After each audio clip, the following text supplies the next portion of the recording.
ലോകപ്രസിദ്ധമായ ഒരു സ്ഥലത്തേക്കാണ് ഇന്നത്തെ എൻ്റെ യാത്ര. അതുകൊണ്ട് ഏകദേശം 93-94 കിലോമീറ്ററോളം വൺ സൈഡ് വണ്ടി ഓടിക്കേണ്ടതുള്ളത് കൊണ്ട് ഞങ്ങൾ രാവിലെ 6:30-7 മണിയോടെ വീട്ടിൽ നിന്നും പുറപ്പെട്ടു.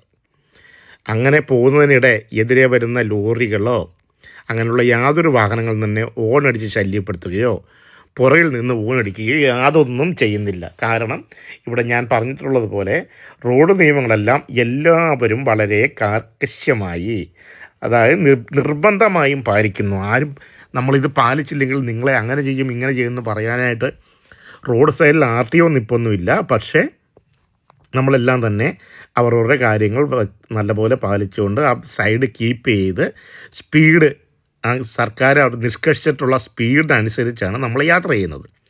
റോഡ് സൈഡിൽ ഇങ്ങനെ ചൂണ്ടുപലക പോലെ വെച്ചിട്ടുണ്ട്. അതിൻ്റെ അകത്ത് നിങ്ങൾ ഇത്ര സ്പീഡിലേ പോകാവുള്ളൂ എന്ന് വ്യക്തമായി എഴുതി വെച്ചിട്ടുണ്ട്. എല്ലാ സ്ഥലങ്ങളിലും അങ്ങനെയുണ്ട്.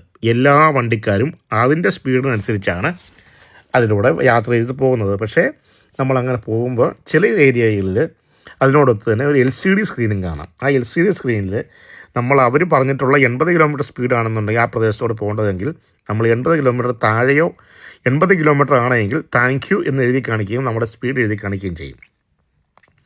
ഇനി അതല്ല, അവർ പറഞ്ഞ സ്പീഡിനേക്കാളും കൂടുതലാണെങ്കിൽ നിങ്ങൾ സ്ലോ ഡൗൺ, നിങ്ങൾ ഇത്ര സ്പീഡിലാണ് എന്ന് പറഞ്ഞ് ചുമല കളറിൽ എഴുതി കാണിക്കും. അപ്പം നമ്മൾ അതിനനുസരിച്ച് വേണം ആ കിലോമീറ്റർ മെയിൻറ്റെയിൻ ചെയ്ത് വേണം വണ്ടി ഓടിക്കേണ്ടത്. ആകാശമെല്ലാം നോക്കി നല്ല സൂപ്പർ ആകാശമാണ്. അപ്പം നമ്മൾ ഇതിലൂടെ ഇന്ന് ഏകദേശം 90-95 കിലോമീറ്ററോളം യാത്ര ചെയ്യാനുണ്ട്.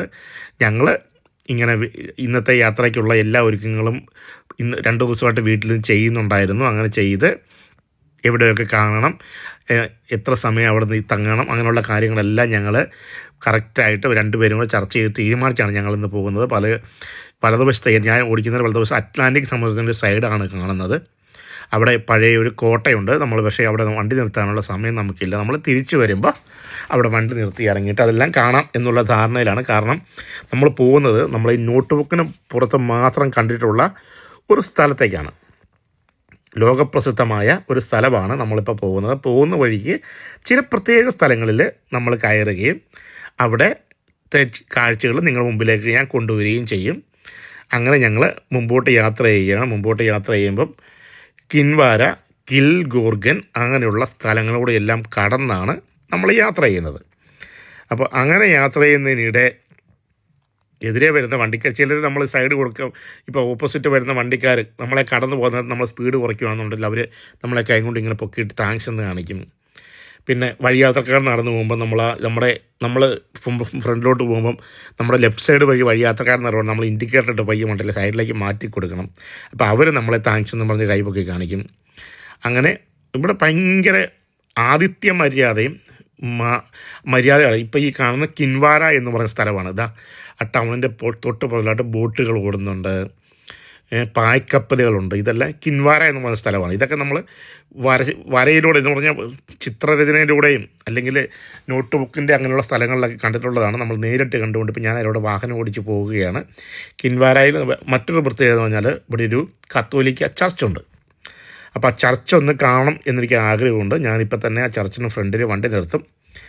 അപ്പം ആ ചർച്ചും കണ്ട് ചർച്ചിലൂടെ കയറി പറ്റുമെങ്കിൽ അകത്ത് കയറി ഒന്ന് വീഡിയോ എടുക്കാൻ പറ്റുമെങ്കിൽ എടുക്കുക എന്നുള്ളതാണ് എൻ്റെ ഒരു ലക്ഷ്യം. അതിനുശേഷം നമ്മൾ വീണ്ടും മുമ്പോട്ട് പോകുന്നതാണ്. അകത്ത് കയറാൻ പറ്റിയില്ല എങ്കിൽ ഞാൻ പുറത്തുള്ള ആ ചർച്ചിൻ്റെ എല്ലാം വീഡിയോ ഷൂട്ട് ചെയ്ത് ഞാൻ അടുത്ത സ്ഥലത്തേക്ക് പോകണം എന്നുള്ളതാണ് എൻ്റെ ലക്ഷ്യം. അങ്ങനെ വീണ്ടും മുന്നോട്ട് പോയി കിൻവാരായി മുന്നോട്ട് പോയി അവിടെ വഴിക്കല്ല എന്ന് പറഞ്ഞാൽ വഴിയുടെ സ്പീഡെന്ന് പറഞ്ഞാൽ ഒരു 10 അടി 15 അടി 12 അടി കാണാമായിരിക്കും വഴിയുടെ വീതി. പക്ഷേ ഓപ്പോസിറ്റ് എതിരെ വരുന്ന ഒരു വണ്ടിയും റോങ് സൈഡിൽ കയറി വരികയോ അല്ലെങ്കിൽ ഓണടിക്കുകയോ അങ്ങനെയുള്ള ഒന്നും ചെയ്യുന്നില്ല. റോങ് സൈഡിൽ കയറി വരാത്തത് കൊണ്ട് തന്നെ നമുക്ക് ധൈര്യമായിട്ട് വണ്ടി ഓടിക്കാം. വളവിൽ ആരുമില്ല നമ്മളെ ശല്യപ്പെടുത്തി കൊണ്ടുവരാം, അല്ലെങ്കിൽ ഓപ്പോസിറ്റ് വണ്ടി വന്ന് നമ്മൾ ഇടിക്കുമെന്നുള്ള പേടി വേണ്ട. ആകാശം അങ്ങ് കിടക്കുകയാണ്. റൈറ്റ് സൈഡിൽ അറ്റ്ലാന്റിക് സമുദ്രമാണ് കേട്ടോ. അതിൻ്റെ റൈറ്റ് സൈഡിൽ അറ്റ്ലാന്റിക് സമുദ്രം, ഇപ്പുറ സൈഡിൽ ആളുകൾ താമസിച്ചല്ലോ. ഞങ്ങൾ അങ്ങനെ ഒരു ചോക്ലേറ്റ് ഫാക്ടറികൾ അവിടെ എത്തിയിട്ടുണ്ട്. അപ്പോൾ ഈ ചോക്ലേറ്റ് ഫാക്ടറിയിൽ ഞാൻ അവിടെ കയറ്റി വണ്ടി ഒതുക്കി അങ്ങ് നിർത്തി. അപ്പോൾ ഇന്ന് നമുക്ക് ചോക്ലേറ്റ് ഫാക്ടറി ഒന്ന് കണ്ടുവരാമെന്നുള്ളത് ആരുടെയാണ്. പോകുന്ന വഴിക്ക് തന്നെയാണ് ഈ ചോക്ലേറ്റ് ഫാക്ടറിയൊക്കെ ഞാൻ വണ്ടി നിർത്തി ഇറങ്ങിയിട്ടുണ്ട്. അപ്പം ആകാശമൊക്കെ കാണുക എന്ന് പറഞ്ഞാൽ അത്ര സുന്ദരമാണ്. പച്ച പൊതിച്ച പുൽമേടുകളും ഏതാണ്ട് കളർ വാരി ഇങ്ങനെ വെതറിയ പോലുള്ള ആകാശമൊക്കെയാണ് നമ്മൾ കണ്ടു കഴിഞ്ഞാൽ അത്ര സുന്ദരമാണ്. അങ്ങനെ ചോക്ലേറ്റ് ഫാക്ടറിയുടെ അകത്തേക്ക് നമ്മൾ പോവുകയാണ്. നിങ്ങളും പോരെ, ബാ നമുക്ക് എൻ്റെ കൂടെ കയറിയേക്കാം. അപ്പം നമ്മൾ കയറി അകത്ത് ബാ പോരെ. അങ്ങനെ കയറിയിട്ട് നമുക്ക് അകത്ത് കാഴ്ചകളെല്ലാം കാണാം. ഓക്കെ, അതെ, കഫേ ഹസൽ ചോക്ലേറ്റ് മൗണ്ടൈൻ കേട്ടോ. നമ്മൾ അകത്തോട്ട് കയറുവാണ്. അകത്ത് കയറുമ്പം ഫുള്ള് ചോക്ലേറ്റ് മിഠായികളും ചോക്ലേറ്റിൻ്റെ വിഭവങ്ങൾ കൊണ്ട് മാത്രം നിറച്ച് വെച്ചിരിക്കുന്ന ഒരു ചെറിയൊരു കഫേയാണ് ഇത്. ഈ കാണുന്നത് കഫേയാണ്. അപ്പോൾ ഇവിടെ ഫുള്ള് അപ്പോൾ ചോക്ലേറ്റ് അവിടെ കാണുന്നത് ചായക്കടയാണ്. അപ്പോൾ നമ്മൾ ചോക്ലേറ്റ് ഫാക്ടറി എവിടെയാണെന്ന് വെച്ചാൽ ഫാക്ടറിയിലോട്ട് പോവുകയാണ്. ഫാക്ടറി കാണാനായിട്ട് പയ്യെ പോയ ബാ. അങ്ങനെ അകത്തോട്ട് കയറി അവിടെ ചെല്ലുമ്പം ചോക്ലേറ്റ് ഫാക്ടറിയാണ്. അവിടെ ചോക്ലേറ്റ് ഫാക്ടറിയിൽ ചോക്ലേറ്റ് കൊണ്ടുള്ള വിഭവങ്ങൾ മേശപ്പുറത്ത് നിരത്തി വെച്ചിട്ടുണ്ട്. അതെല്ലാം ചോക്ലേറ്റിൻ്റെ വിഭവങ്ങളാണ്. അതെല്ലാം നിരത്തി വെച്ചിട്ടുണ്ട്. അപ്പോൾ അതെല്ലാം കണ്ട് ഇതിൻ്റെ പുറയിലാണ്ട് ഇത് കണ്ടോ എന്തൊരു സുന്ദരമായിട്ടാണ് അറിയാം ഇവിടെ സാധനങ്ങൾ അവർ നിർമ്മിച്ച് വെച്ചേക്കുന്നത്. അപ്പോൾ ഇതെല്ലാം കണ്ട് നമ്മൾ സ്വർണ്ണക്കടയിലൊക്കെ കയറിയിട്ട് കണ്ടോ ഇതാണ് ഇതിൻ്റെ ഈ ചോക്ലേറ്റ് ഉൽപ്പാദിപ്പിക്കാനുള്ള മിഷനുകളാണ്. ഇതെല്ലാം അവിടെ പുറയിലുണ്ട്. അവിടെ ഉൽപ്പാദിപ്പിച്ച് ഫ്രണ്ടിലെ കടകളിൽ കൊണ്ടുവന്നിട്ടൊരു വിൽക്കുകയാണ് ചെയ്യുന്നത്. പക്ഷേ ഇത് പ്യുവർ സാധനമായതുകൊണ്ടായിരിക്കാം നല്ല വിലയുണ്ട്. അപ്പം ഞങ്ങൾ രണ്ടും കൂടെ ഞാനും എൻ്റെ വൈഫുണ്ട്, ഞങ്ങൾ രണ്ടും കൂടെ തീരുമാനിച്ച് നമുക്കൊരു കാര്യം ചെയ്യാം, നമുക്ക് രണ്ട് ചായ കുടിച്ചിട്ട് അങ്ങ് പോയേക്കാം എന്ന് തീരുമാനിച്ചു. ക്യാപ്പർച്ചീനോ ഉണ്ട്, അത് കുടിച്ചിട്ട് നമുക്ക് അങ്ങ് പോയേക്കാൻ തീരുമാനിച്ചു. ഞങ്ങളിതെല്ലാം കറങ്ങി നടന്ന് അകത്തോടെ എല്ലാം കണ്ട് ഷൂട്ട് ചെയ്ത് അങ്ങനെ നടക്കുകയാണ്. അപ്പോൾ അതിന് നടക്കുന്നതിൽ ഓരോ സാധനം എടുത്ത് വില നോക്കി അങ്ങനെ കണ്ടില്ല ചോക്ലേറ്റിൻ്റെ എല്ലാ ഐറ്റങ്ങളുണ്ട്. അതൊക്കെ എടുത്ത് വില നോക്കി. പിന്നെ അതിൻ്റെ ചോക്ലേറ്റിൻ്റെ എസെൻസ് കൊണ്ട് എന്താ ഉണ്ടാക്കിയിട്ടുള്ള സോക്സ് ഉണ്ട്. ഇതുണ്ടോ അതിൻ്റെ ഉണ്ടാക്കിയ സോക്സാണ്. പിന്നെ ഡയറി ഇതിൻ്റെ ഈ ഇതിൻ്റെ ഇവിടെയുള്ള മെനു മൊത്തം കാണിച്ചുകൊണ്ടുള്ള ഡയറികൾ നമുക്കവിടെ മേടിക്കാൻ കിട്ടും. പക്ഷേ അതിനൊക്കെ ഭയങ്കര വിലയാണ് കേട്ടോ. അപ്പം നമ്മളതൊന്നും മേടിച്ചില്ല. നമ്മൾ നേരെ വന്ന് ചായ പറഞ്ഞു, നല്ല ചൂടോടെ സ്വാദോടെ ചായ അങ്ങ് കുടിച്ചു. ചായ കുടിച്ചിട്ട് ഞങ്ങൾ പയ്യെ പിന്നെയും വണ്ടിയിലോട്ട് കയറി. അങ്ങനെ ചോക്ലേറ്റ് ഫാക്ടറിയിലെ വിശേഷങ്ങളെല്ലാം ഞങ്ങൾ പറഞ്ഞുകൊണ്ട് ഞങ്ങൾ വണ്ടിയിൽ കയറി. വരുന്നവരെല്ലാം അങ്ങോട്ടും ഞങ്ങളാ പോകുന്ന സ്ഥലത്തേക്ക് തന്നെ വരുന്നവരാണ് എല്ലാം. അങ്ങോട്ടുള്ള വഴിയാണിത്. പക്ഷേ വേറൊരു കാര്യമെന്ന് പറഞ്ഞാൽ അവിടെ പോകുന്നവരെല്ലാം ഈ വഴി ഇവിടെ കയറുന്നുണ്ട് കേട്ടോ. അതുകൊണ്ട് തന്നെ ഇവിടെ നല്ല കച്ചവടമുണ്ട്. അങ്ങനെ കണ്ടോ എന്തൊരു സുന്ദരമായ ഏരിയ നോക്ക്. നമ്മൾ ഇത് ആരെങ്കിലും അല്ല നോർമലി കണ്ടു കഴിഞ്ഞപ്പോൾ ഇത് എഡിറ്റ് ചെയ്തതാന്ന് പറയും. പക്ഷേ ഇത് എഡിറ്റിംഗ് അല്ല, ഇത് പക്ക ഞാൻ നേരിട്ടാണ് ഇത് കണ്ടില്ല, ഞാൻ ഒന്നും എഡിറ്റ് ചെയ്യുന്നില്ല. ഇത്ര സുന്ദരമായിട്ടുള്ള ആകാശമാണ്. ഇപ്പോൾ ഇതെല്ലാം കണ്ട് ചുറ്റുമതിലും മൊത്തം കല്ലുകൊണ്ടാണ് എന്ന് പറഞ്ഞാൽ പഴമ അതുപോലെ കാത്തു സൂക്ഷിച്ചേക്കുവാണ് ഇവർ. അപ്പോൾ അതെല്ലാം കണ്ട് ഞങ്ങൾ പയ്യെ വണ്ടിയിലോട്ട് കയറുവാണ്. ഇത് തൊട്ടപ്പുറത്തൊരു ആടുകളെ വളർത്തുന്ന സ്ഥലമാണ്. ചെമ്മരിയാട് കേട്ടോ, നമ്മുടെ അടുത്തുള്ള ആടുകളല്ല, ചെമ്മരിയാടാണ്. ചെമ്മരിയാട് വളർത്തുന്ന സ്ഥലമാണ്. അതെല്ലാം കണ്ട് ഇനി ഞങ്ങൾ തിരിച്ച് ഇവിടെ തന്നെ വരും. അപ്പോൾ നമുക്ക് ഇരുട്ടിയിട്ടില്ലെങ്കിൽ നമുക്കിവിടെ കയറണം എന്നൊരു ആഗ്രഹമുണ്ട്. അങ്ങനെ ഞങ്ങൾ ഇതെല്ലാം കണ്ട് ചർച്ചിലോട്ട് പോയി. അവിടെ തൊട്ടപ്പുറം ചർച്ച്, ബൂളിവാഗൻ കാത്തോലിക് ചർച്ച്. ഏതാണ്ട് 1858 നിർമ്മാണം ആരംഭിച്ച് നിർമ്മിക്കുന്നതിനിടയിൽ 2 പ്രാവശ്യം 1862 63 കൊടുങ്കാറ്റിൽ തകർന്നു പോയി കേട്ടോ. ഈ കൊടുങ്കാറ്റിൽ തകർന്നു പോയിട്ട് 1866 പക്ഷേ ഇത് സംഭവം പൂർത്തിയായി. അങ്ങനെ ഇത് കിൻവല എന്ന സ്ഥലത്താണ്. അപ്പം ഫ്രണ്ടിൽ മാതാവിൻ്റെ ഒരു രൂപം വെച്ചിട്ടുണ്ട് പുൽമേട്ടിൽ. പിന്നെ അതിന് ഫ്രണ്ടിൽ അപ്പുറ സൈഡിലായിട്ട് ഇതിനെ സ്ഥാപിച്ചപ്പോൾ അതിനുവേണ്ടി കഷ്ടപ്പെട്ട ആളുകളുടെ ആയിരിക്കണം ഒരു പക്ഷേ ശവക്കല്ലറകൾ. അത് പഴയ ശവക്കല്ലറകളാണ്. അതുകൊണ്ട് തന്നെ അവർ ഇവരുടെ ഭാഷയിലാണെന്ന് തോന്നുന്നു, ഐറിഷ് ഭാഷയിലാണെന്ന് തോന്നുന്നു. വർഷമൊന്നും എനിക്കങ്ങോട്ട് വായിച്ചിട്ട് മനസ്സിലായില്ല. ഐറിഷ് ഭാഷയാണെന്നാണ് തോന്നുന്നത്. വർഷമൊന്നും മനസ്സിലായില്ല എന്തോ. പക്ഷേ ചിലത് തെളിഞ്ഞിട്ടുമില്ല കേട്ടോ. പക്ഷേ ഇവർ അങ്ങനെയാണ് മനസ്സിലായത്. കാരണം ഈ 4 ശവക്കല്ലറ മാത്രമേ ഇതിൻ്റെ ഈ കോമ്പൗണ്ടിനകത്തുള്ളൂ. ഈ കണ്ടോ 4 ശവക്കല്ലറ മാത്രമേ ഉള്ളൂ. ഇത്ര സുന്ദരമായ ഏരിയ എന്നറിയോ അത് ഒരു റീപെയിൻറ്റ് പോലും ചെയ്തിട്ടില്ല അവർ. അതുപോലെ അന്നുണ്ടായിരുന്ന എങ്ങനെയാണോ അതേ രീതിയിൽ ഇവരത് ആസ്വദിച്ചേക്കുക. അത് ഞാൻ പയ്യെ ഒരു വാതിൽ തുറന്ന് നിരപ്പുണ്ട്. ഞാൻ പയ്യെ അതിൻ്റെ അകത്തേക്ക് കയറാൻ തീരുമാനിച്ചെങ്കിലും പക്ഷേ അതിൻ്റെ ആ മെയിൻ വാതിൽ അടച്ചിട്ടേക്കുക. അതുകൊണ്ട് അങ്ങോട്ട് കയറാൻ പറ്റിയില്ല.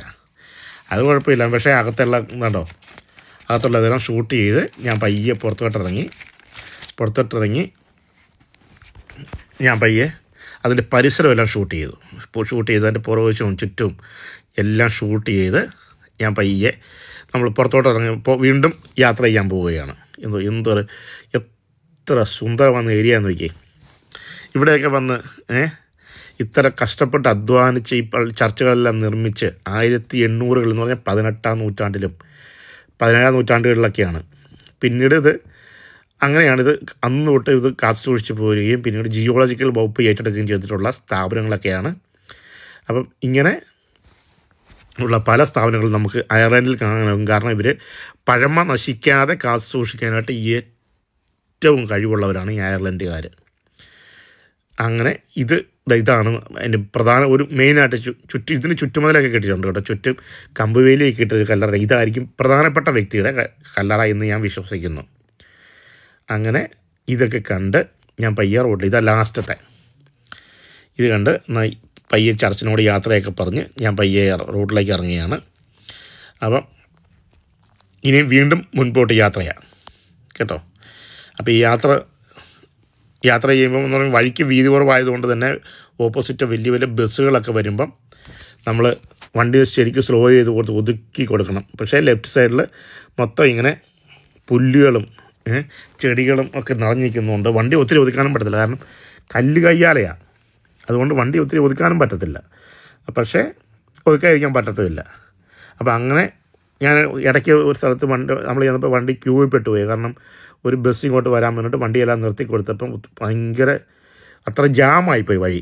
അപ്പോൾ അങ്ങനെ എന്ന് പറഞ്ഞാൽ വഴി കുഞ്ഞു വഴിയാണ്, പക്ഷേ ഇഷ്ടം പോലെ വാഹനങ്ങൾ പോകുന്നുണ്ട്. ഇത് കണ്ടോ, ഈ കല്ലറയെന്ന് നോക്കി 1886 മാർച്ച് മാസം എന്നാണ് മരിച്ചേക്കുന്നത് അവർ മരിച്ചത്. അപ്പോൾ അതെല്ലാം കണ്ട് ഞങ്ങൾ വീണ്ടും മുന്നോട്ട് യാത്രയാവുകയാണ്. ആ ഫ്രണ്ടിൽ ഒരു ബസ് പോകുന്നുണ്ടോ, ആ ബസ് ഒരു വളവ് കണ്ടോ, എല്ലാം അങ്ങോട്ട് തന്നെ പോകുന്ന വണ്ടികളാണ്. അപ്പോൾ അങ്ങനെ ഇങ്ങനെ ഞങ്ങൾ ലൈനായിട്ട് വാഹനങ്ങൾ അങ്ങോട്ട് പോവുകയാണ്. ചുറ്റും രണ്ട് വശത്തും കല്ല് കയ്യാല. ആ കല്ല് കയ്യാല കണ്ടോ, ഇതേ ഓപ്പോസിറ്റ് ഒരു വണ്ടി വന്നാൽ നമുക്ക് ഒന്നും ചെയ്യാൻ പറ്റത്തില്ല. അങ്ങനെ കല്ല് കയ്യാല അതിമനോഹരമായ റൂട്ടിലൂടെ, പക്ഷേ ഒരു വണ്ടിയും ഓടിക്കുന്നതായിട്ട് കണ്ടില്ല. അങ്ങനെ ഞങ്ങൾ വാഹനം മുമ്പോട്ടെടുത്ത് റോഡ് സൈഡിലൊക്കെ യാത്രക്കാരെല്ലാം വണ്ടി നിർത്തിയിട്ടിട്ടുണ്ട്. താഴേക്ക് നോക്ക്, അവിടെ അതിസുന്ദരമായ കാഴ്ചകളാണ്, ആകാശ കാഴ്ചകളാണ്. അങ്ങനെ നമ്മൾ നമ്മുടെ ലക്ഷ്യസ്ഥാനത്തേക്ക് എത്താനായിട്ട് പോവുകയാണ്. ഇതേ കാണുന്നതാണ് അറ്റ്ലാന്റിക് സമുദ്രം. അങ്ങനെ ആ സൗന്ദര്യം കൊണ്ട് മൂടി നിൽക്കുന്ന അറ്റ്ലാന്റിക് സമുദ്രത്തിൻ്റെ കാഴ്ചയെല്ലാം ആസ്വദിച്ചുകൊണ്ട് ഞങ്ങൾ മുമ്പോട്ട് പോയിട്ട് വണ്ടി അവിടെ ഒരു ഒതുക്കി നിർത്തിയിട്ട് ഞങ്ങൾ ഇറങ്ങി നടക്കുവാണ്. പ്രകൃതിയോട് ഇണങ്ങുന്ന രീതിയിലുള്ള കടകളാണ് ഇവിടെ മൊത്തം ഉള്ളത് കേട്ടോ. ഇങ്ങോട്ട് തിരിച്ചു വരുമ്പോൾ നമുക്കിവിടെ കയറാം എന്നും ഉള്ള ഉറപ്പിന്മേലാണ് ഞാൻ മുമ്പോട്ട് നടക്കുന്നത്. ഞങ്ങളങ്ങനെ ഇവിടെ ഇഷ്ടം പോലെ യാത്രക്കാരുണ്ട്, അവർ സഞ്ചാരികളാണ്, ടൂറിസ്റ്റുകളും അവരുടെ ടൂറിസ്റ്റ് ഗൈഡുകളും ഒക്കെയുണ്ട്. അങ്ങനെ ഞങ്ങൾ മുമ്പോട്ട് നടന്നു. അപ്പോൾ നമുക്ക് വാഷ്റൂമിലത് പോകണമെന്ന് വെച്ച് ഞങ്ങൾ അതിൻ്റെ ഒരു കുന്നിനകത്ത് തന്നെ കുന്ന് തുറന്നുണ്ടാക്കിയേക്കുന്ന ഒരു വാഷ്റൂമിലോട്ട് കയറി. അവിടെ അതിൻ്റെ അകത്ത് ഷോപ്പിംഗ് മാൾ പോലാണ് കേട്ടോ. അങ്ങനെ കയറി, പക്ഷേ എനിക്കത്ര ഇൻട്രസ്റ്റ് ഇല്ല, കാരണം നമ്മൾ വന്ന ഉദ്ദേശം ഇതല്ല. അതുകൊണ്ട് തന്നെ തിരിച്ചു വരുമ്പോൾ ഇവിടെ കയറിയിട്ട് നമുക്ക് ഡീറ്റെയിൽ ആയിട്ടുള്ള വീഡിയോ ഇടാം എന്നുള്ള ധാരണയിൽ ഞങ്ങൾ അകത്തോട്ട് കയറി. അങ്ങനെ നമ്മളെല്ലാം കണ്ടിട്ടില്ലാത്ത ഒരു സംഭവം, ഇതുവരെ നമുക്കെല്ലാം കാണാൻ ആഗ്രഹമുള്ളൊരു സംഭവം കാണാനായിട്ട് പോവുകയാണ്. കാണാൻ കണ്ടോ, എന്താണെന്ന് മനസ്സിലായോ? ഇതാണ് ക്ലിഫ് ഓഫ് മോർ. മനസ്സിലായോ? ഏകദേശം 1800-കളിൽ നെപ്പോളിയൻ്റെ യുദ്ധങ്ങളിൽ ഹാഗസ് ഹെഡിൻ എന്ന ഒരു സിഗ്നൽ ടവർ സ്ഥാപിക്കുന്നതിന് വേണ്ടിയിട്ട് പൊളിച്ചു മാറ്റിയ മെഹത്തർ എന്ന തകർന്ന കോട്ട എന്നർത്ഥം വരുന്ന വാക്കിൽ നിന്നാണ് ക്ലിഫ് ഓഫ് മോറിന് ആ പേര് വരുന്നത്. സസ്യങ്ങളുടെയും വിവിധ തരം ജന്തുക്കളുടെയും ഏകദേശം 20 വ്യത്യസ്ത തരം പക്ഷികളുടെയുമൊക്കെ കൂട്ടമാണ് ഇവിടെ ഉള്ളത് കേട്ടോ. നിങ്ങൾ സൂക്ഷിച്ച് നോക്കിയാൽ മനസ്സിലാകും. ഏകദേശം 1987 പുറത്തിറങ്ങിയ ദ പ്രിൻസസ് ബ്രൈഡ്, 2009 പുറത്തിറങ്ങിയ ഹാരി പോർട്ടർ, 1991 ഇറങ്ങിയ ദ മാക്കിൻതോഷ് മാൻ, 2010 ഇറങ്ങിയ ലീപ്പ് ഇയർ, 1992 ഇറങ്ങിയ into the west, 1970 Rayan's daughter, 91 ഇറങ്ങിയ ഹിയർ മൈ സോങ് എന്നീ സിനിമകളുടെ പ്രധാന ഭാഗങ്ങളെല്ലാം തന്നെ ഷൂട്ട് ചെയ്യാനായിട്ട് വേദിയായുള്ള സ്ഥലമാണിത്. ഏകദേശം 8 കിലോമീറ്ററാണ് അറ്റ്ലാന്റിക് സമുദ്രത്തിൻ്റെ വശങ്ങളിൽ ഇങ്ങനെ ഈ മലയായിട്ട് നിൽക്കുന്നത്. മനസ്സിലായോ? അറ്റ്ലാന്റിക് സമുദ്രം, അരാൻ ദ്വീപുകൾ, അങ്ങനെ അതിസുന്ദരമായ ഈ സ്ഥലങ്ങളിൽ പഫിനുകൾ, ഗാനറ്റുകൾ, ഗില്ലേമോട്ട് എന്നിങ്ങനെ വിവിധതരം കടൽ പക്ഷികളെ കൊണ്ട് സമ്പൽ സമൃദ്ധമാണ്. കുന്നിൻ ചെരുവിലെ ഭൂപ്രകൃതിയുമായിട്ട് ഇണങ്ങി ചേർന്ന രീതിയിൽ രൂപകൽപ്പന ചെയ്ത കഫേകളും കുളിമുറികളും കടകളും തുടങ്ങിയവയ്ക്കാണ് ഇവിടുത്തെ ഏറ്റവും വലിയ പ്രത്യേകത. ഇവിടുത്തെ നമ്മൾ വണ്ടി കൊണ്ടുപോയി പാർക്ക് ചെയ്യുന്ന സ്ഥലത്ത് നിന്ന് 24 മണിക്കൂറത്തേക്കാണ് വണ്ടി നമ്മൾ പാർക്കിങ്ങിന് ഇടുന്നത്. അവിടെ ഒരു ഫീസുണ്ട്. ആ ഫീസ് നമ്മൾ ആ വണ്ടിയിൽ എത്ര പേര് വന്നാലും 24 മണിക്കൂറത്തേക്കാണ്. ഇത് ദ്വീപാണ് കേട്ടോ. ആ ദ്വീപ് നമ്മൾ നടന്ന് മുകളിൽ കയറണം. അരാൻ ദ്വീപുകളാണ്. അരാൻ ദ്വീപുകൾ നടന്ന് മുകളിൽ കയറുമ്പോൾ നടക്കാൻ ബുദ്ധിമുട്ടുള്ളവർക്ക് വേണ്ടിയിട്ട് ദ ലിഫ്റ്റ്സ് ഓഫ് മൊഹർ എന്ന് പറയുന്ന ഇലക്ട്രിക് വെഹിക്കിൾ നമുക്ക് ലഭ്യമാണ്.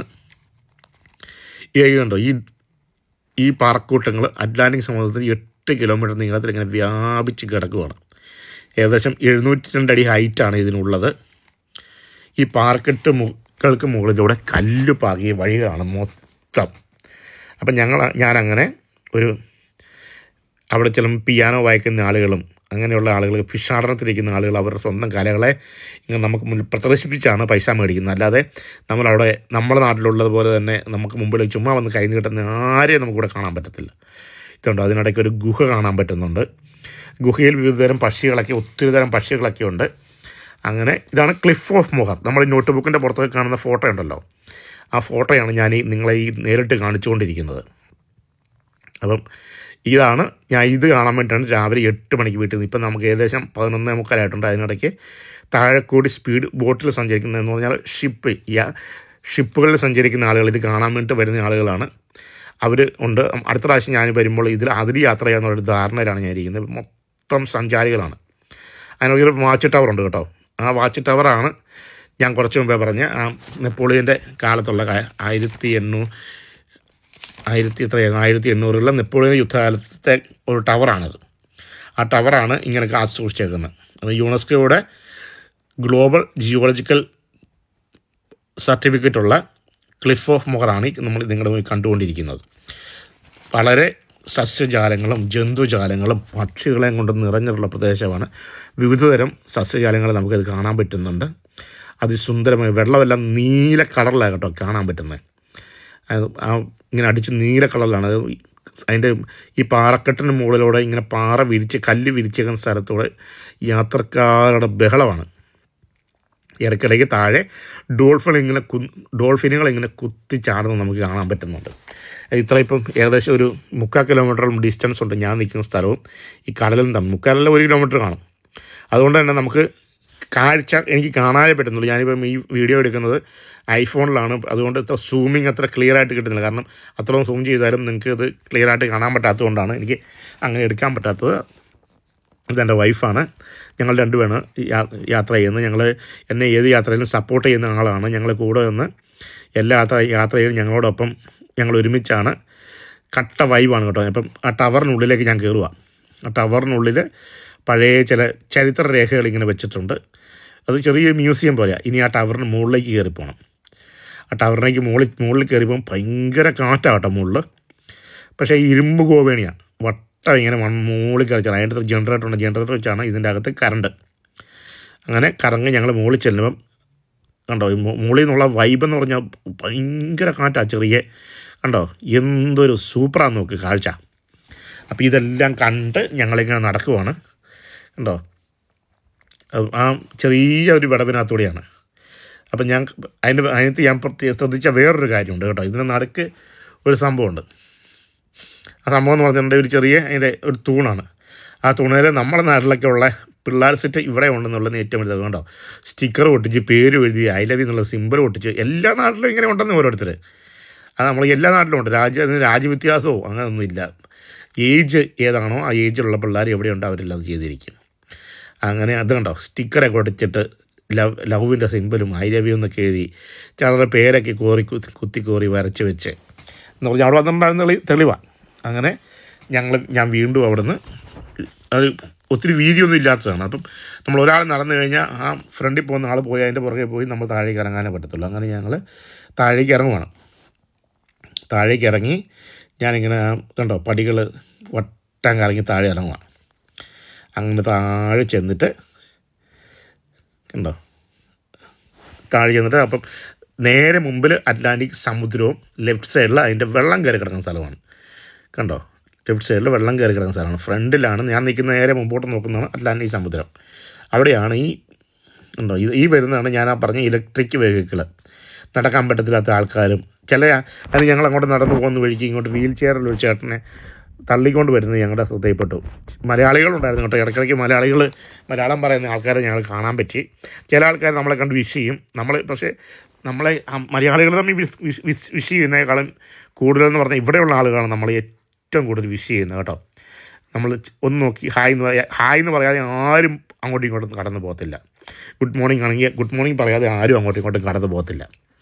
അങ്ങനത്തെ ഒരു നാടായത് എന്ന് പറഞ്ഞാൽ ആതിഥ്യ മര്യാദയും മറ്റുള്ളവരോട് ഇടപെടാനുള്ള മര്യാദയും കൊണ്ട് അതിസുന്ദരമായ നാടാണ്. ജീവിക്കാൻ ഏറ്റവും അതിസുന്ദരമായ നാടാണ് അയർലൻഡ് എന്ന് പറയുന്നത്. അപ്പം ഞാൻ അങ്ങോട്ടുള്ളൊരു ആഗ്രഹമായിരുന്നു ഇതൊന്ന് കാണണം എന്നുള്ളത്. അങ്ങനെയാണ് ഞാൻ ഇത് കാണാൻ തീരുമാനിച്ചത്. അതിൻ്റെ ഒരു